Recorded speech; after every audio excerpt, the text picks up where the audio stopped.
You're watching Avenue X, and today let's talk about two period dramas that's been airing since the beginning of August. These two being from iQIYI 定风波 The Wanted Detective, and from Tencent 锦月如歌 The Legend of Female General. These two dramas are similar in the sense that they're both period idol dramas. They're both produced by the platform that airs them. They're exact same length, 36 episodes, and they're both led by similar-aged young idol actors. The iQIYI 定风波 Wanted Detective is led by Xiang Hanzhi, Wang Xingyue, and the Tencent 锦月如歌 is led by Zhou Ye and Cheng Lei. In terms of these two dramas being made, one actually got made right after the other. So 锦月如歌 was actually shot earlier from the end of 2023 to about April 2024. And then from May 2024, they started shooting the drama, The Wanted Detective, and then it finished around September. Both dramas, I've watched parts because I dropped out these two dramas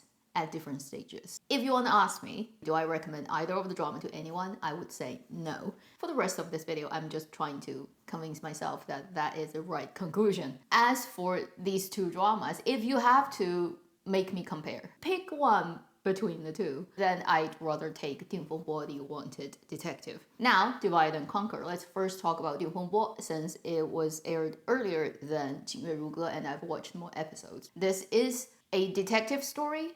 On the outside, it's also a revenge and investigating past wrongs and finding out the secret behind certain big event of our leading character's life type of story. I watched up to the point where you find out more about the coroner character in the story played by Zhang Youwei, who is a supporting role, his background, where he comes from, and the people who are associated with his previous history. I got to that point of the story and decided to quit. So what are the things that are watchable about this drama? First, its overall production quality, including the visual and how they treat lighting, for example, color, costume, even like skin texture. It looks better than, in my opinion, the previous Coroner's Diary because it doesn't have weird camera work. It's not spectacular in any sense, but it doesn't have, for example, the weird tilted frame that does not make sense. And it also doesn't really skin smooth people that much, so you do see texture, which I highly appreciate. And then if you compare to the 锦月如歌 from Tencent, I prefer this drama's cinematography overall, the color choices, and just the aesthetics. So if you want to put it that way, it's within the acceptable basket of Chinese idol period dramas. Then,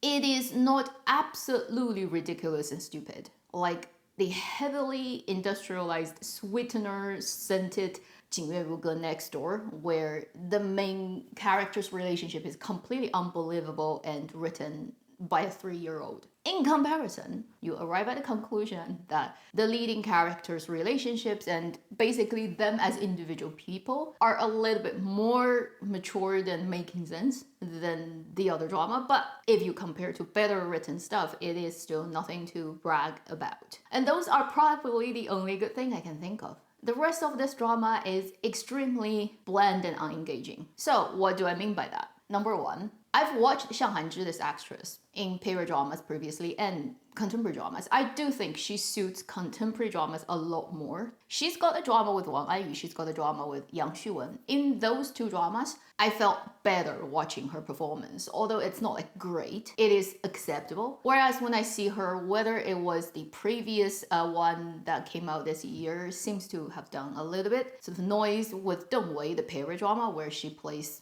sort of 2 lifetimes, Shifu and Tudi. Or in this one, I just don't think she fits period dramas because period dramas has a lot of dressing up, no matter how hard you try to not, because people are hairstyled, makeup, and costumely differently than what they look like in 21st century. There are a type of people who look better than period dramas than contemporary dramas, and there are people vice versa.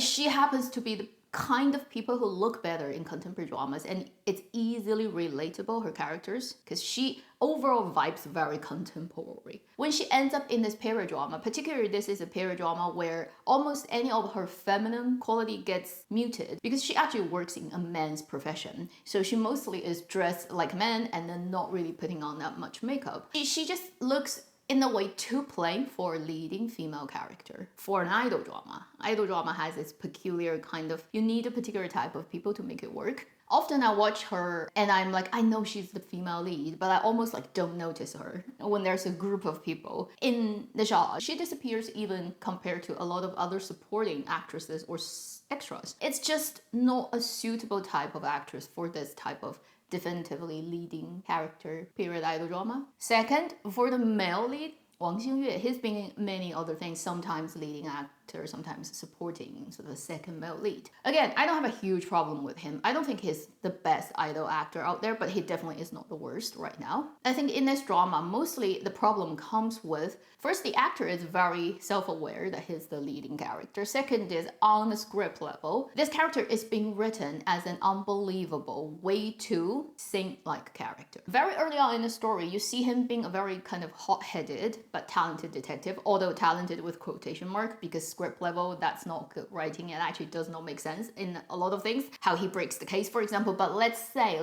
right, the setting of him is a clever young guy who's very talented at breaking cases. And then very quickly something happens to him that basically destroys his life. And he has to go in hiding for years and comes back. During the years he was on the run, it couldn't be a good life. And immediately when he comes back, he got injured and then he mistakenly got fed this poison by the female lead, who actually didn't really want to poison him, but just want to put him down for a while. But it turned out to be a poison that could actually kill him. Anyway, when he realized he's been poisoned, he's very likely to die and there's no cure for that. The reaction he has is completely calmingly accepting it and thinking almost in a way does not matter and he deserves it, which does not make sense because he actually hasn't done anything wrong. He's been wrong for the last 3 years. He's been on the run. He's been suffering. The girl who grew up with him and he likes and was about to marry now wants to kill him, and then she gave him the poison. As a normal human being, okay, you need some kind of real human reaction to that. The fact that you're gonna die,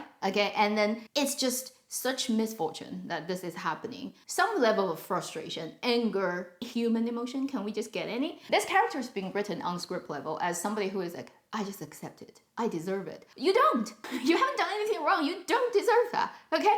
And it's almost like the character knows he's gonna be fine till the end, whatever, like, because there are 36 episodes to go, you know, I can't just die here. I have at least 33 episodes to live. So no matter how weird it's gonna work out and how painful it's gonna be, I'm sure I'm gonna be here for a while, so I'm not gonna be really pissed. It's almost like he can see the future. So it makes this character extremely unrelatable. You can't feel any human, real emotion and anger in this person, although he should have a lot based on the story's setup. So he's way too much a saint. He's like Jesus Christ already. So what's the point of the story? That brings me to the third point, which is this story gives you a really, really wrong setup of the leading character's personal romantic storyline. Although it is a detective drama, its detective drama plot is written very poorly. I mean, comparable to Coroner's Diary in different ways, but both very bad. So you already have no selling point on your detective story. People come in probably mostly just to watch the romantic storyline that gets tagged along. Although I don't like Coroner's Diary's romantic storyline either, I don't think it makes sense in any sense, but at least it is a relationship where people don't know each other, they meet and then they fall in love, and overall the story is the arc. You see all the stages it needs to go through, basically. Whereas for the Wanted Detective, I really don't know who is the genius, came up with the idea of there's actually no romantic relationship development because it's already done before the drama even started. Our two leads grew up together. They were engaged at the beginning of the story. They were about to get married, something happened and broke it, and then years later the guy comes back. But the girl always liked him. Although there's misunderstanding in between, pretty much very soon they get that ironed out and they're just as before. You never saw the process of them getting together, falling in love with each other. It never happened on screen for you. It already is done. I'm like, this is just the most stupid way of writing idol romantic drama. And you don't even show us the most important things, so why are we here? And with their setting, if they used to be really in love and then some big misunderstanding happens, in this case is the woman's father's death that is blamed on the guy. If you have that set up, That could also work for highly charged romantic story, but then you still have to first solidly set up why these two people love each other and should be together, how perfect they're for each other, and how deeply they are in love with each other. Then you have the tragedy hit that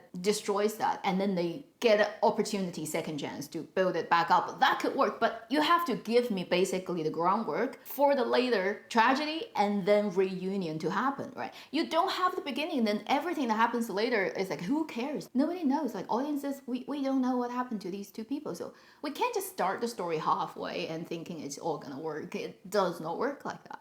And nobody seems to have a problem with a script like that. That's 36 episodes that people put tens of millions of RMB to make. Very confusing. Does not make sense. I don't understand. And the story is boring. And then for all the supporting roles, a lot of very character kind of characters played by actors who are, I'd say, haven't even crossed the threshold between cannot act and can act. Conclusion is a waste of your time. I trust most people will not be impressed by it. Moving on to the next one. Next door, Tencent. 请月如歌, Legend of Female General, only have been out for like 5 days, something like that. This drama is based on a novel called 女将星. And back in the day when it was about to get filmed, actually a lot of actresses were rumored to be the leading character, and eventually it turned out to be Zhou Ye. For this original IP, it's a rebirth story. The early part is like the drama where she is a woman, but she's been brought up to replace or pretend to be his brother. She turned out to be a really super soldier and then a general, very successful, but then she's forced by her family to give that identity back to the brother, and then she's basically used by her family as a tool. And once they've gotten the full use of her, they try to get rid of her, including her married family. So she does marry to someone. That's different in the drama. The drama completely takes out that part. She dies, and then she actually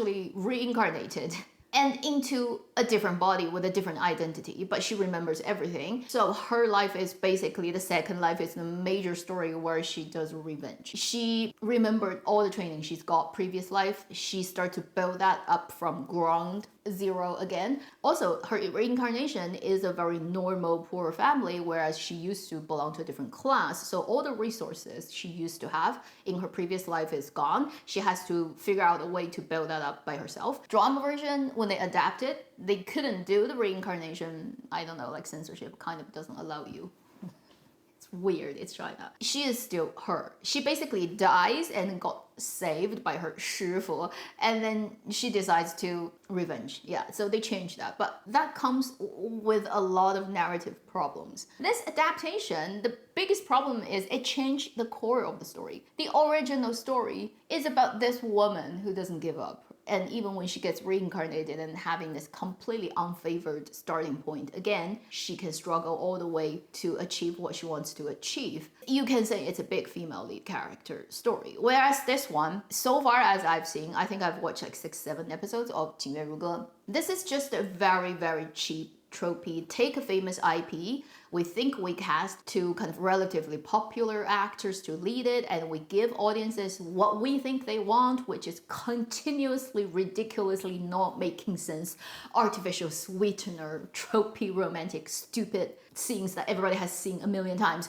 Audiences will be happy. That's what they think. So they made this drama absolutely stupid. We don't even have to go to whether it's a good adaptation, okay? It completely doesn't care about its original work. It just takes the name of it. You know it's from there, and you know it's like popular actors. Go and watch it. We already feed you pretty people just like flirting with each other constantly on screen. What more do you want? That's the attitude from the makers to the audiences. You feel you're literally being insulted by this drama because the makers of this drama think you only deserve this. In comparison, The Wanted Detective looks a lot more normal. So if I have to summarize it in one word, my opinion about 请月如歌, Legend of the Female General, which is 一无是处.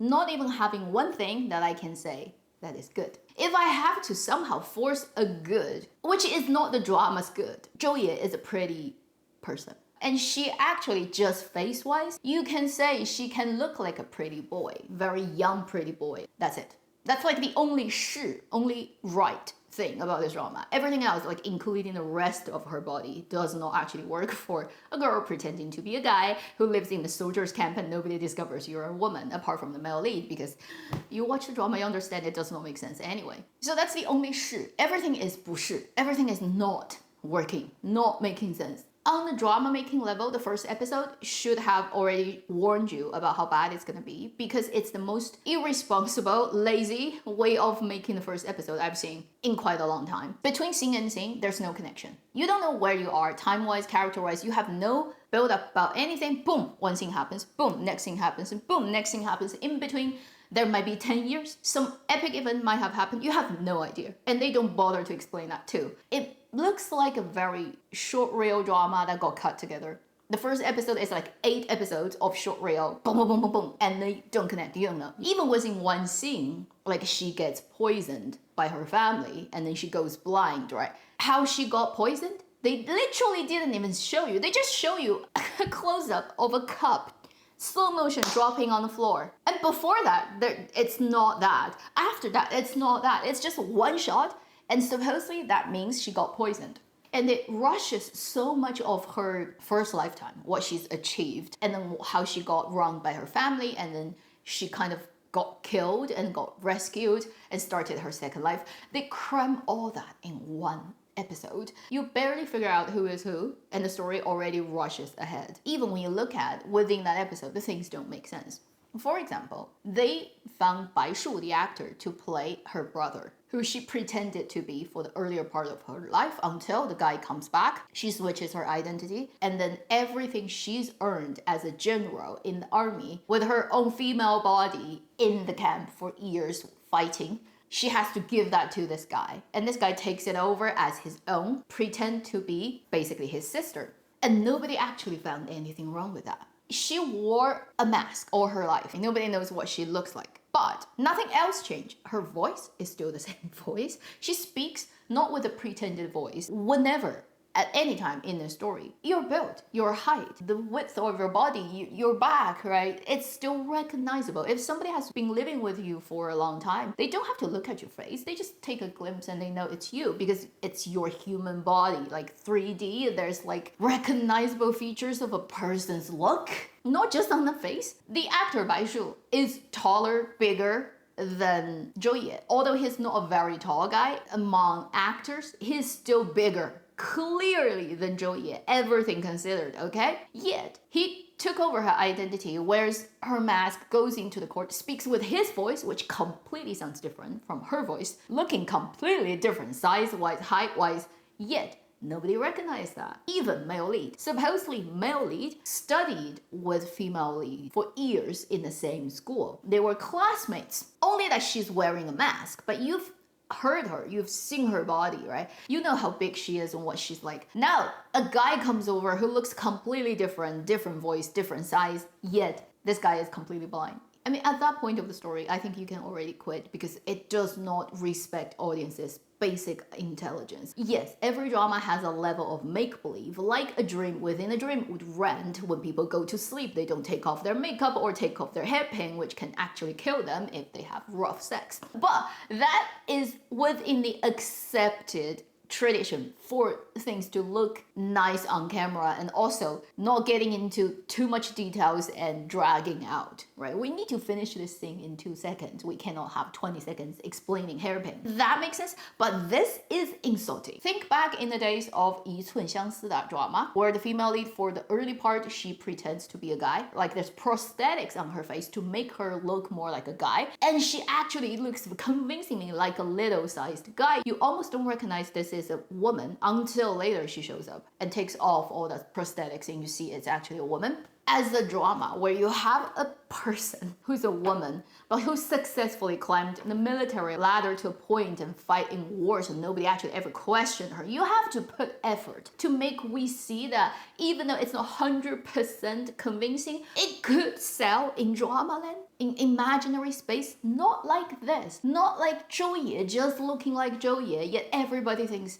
she's a guy. She doesn't even pretend to speak with a rough voice. Take that as like, let's just make believe. And you watch the rest of the drama. It's so ridiculous that everything that happens in the story is for the purpose to get the female lead and male lead stare at each other in slow motion, turning in circles, falling in love. Like sugar sprinkling is the only purpose. Everything is for that purpose. Therefore, you have the male lead who literally has no other facial expression when he is doing any other thing, although he almost doesn't do his work. He's a general, he's leading an army, but you don't see him do anything apart from staring at the female lead from dawn to dusk, literally. And then he always has that face. Like that stern, brooding, I have a million tons of stone on my back face. And then everything that he does is so that he can have 10 seconds of melodramatic, romantic, filtered scene with the female lead. Grabbing her when she's about to fall. When she falls, oh, she falls on his back and he realizes, oh my God, this is a woman.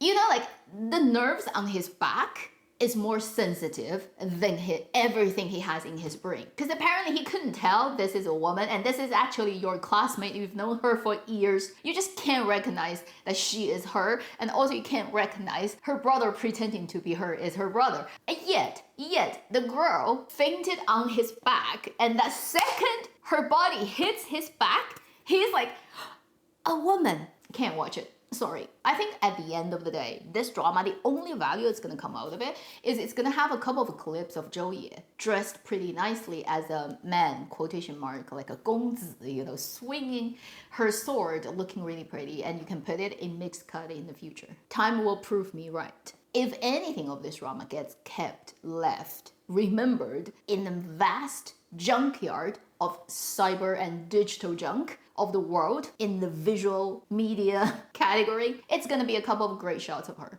So at the end of this video, conclusion, no need to watch these two period dramas unless you have very specific personal reasons. Before I go, I want to quickly mention I may make a video next week depending on time and how things are working or whether there's new really good dramas releasing. I've just finished watching a 分账剧, which I mentioned in my last weekly video, the 你的降临 Hell Upon Me, on iQIYI 22 episodes. It got dumped out half of its content like on first day and finished airing in 3 days. So it's a high school time travel drama. I finished watching it. It's actually quite adorable. It's not the greatest thing. If you want to compare it to Someday or One Day, it's not on the same level. Acting, script writing level, not even close. But it has its own merits and it has its own adorable little things. If you want to watch a actually watchable and pretty lovely story set in high school, but because it's time travel nature, it's actually a little bit more interesting than the average, let's say, high school campus drama. I do like the female lead's performance. She actually is the best actress in this whole story. She made it happen. It's a pity that the leading actor is not a great actor or not even a good actor. He's just good looking. Huang Jingjie is always good looking, but he can't act. If you go into that drama, my warning is don't have high expectation for the male lead actor and his performance. And again, it's not the greatest thing, but compared to those two period dramas I've just talked about, this is a better work. Unfortunately, it's not meant to make money. iQIYI doesn't care about it. It's not gonna get a lot of traction. Probably only the fans of those leading actors will ever go to watch them. But if you have time to spare and want to test it out, you should go and try this drama a bit. It's a little bit like that drama earlier this year when I was back in China. That drama, which is not that many people were watching it. It's by no means great. It's actually shabbily made or low budget made, but it has its own adorable things that once you get it, you actually get really pleased by it. It's like that drama. Similar, but it's totally different story just in terms of what it makes you feel and how it gets positioned among other dramas on the same platform. That should be the end of this video. Thank you for watching. I'll be next. I'll see you in my next video. Meanwhile, live long and happy drama watching.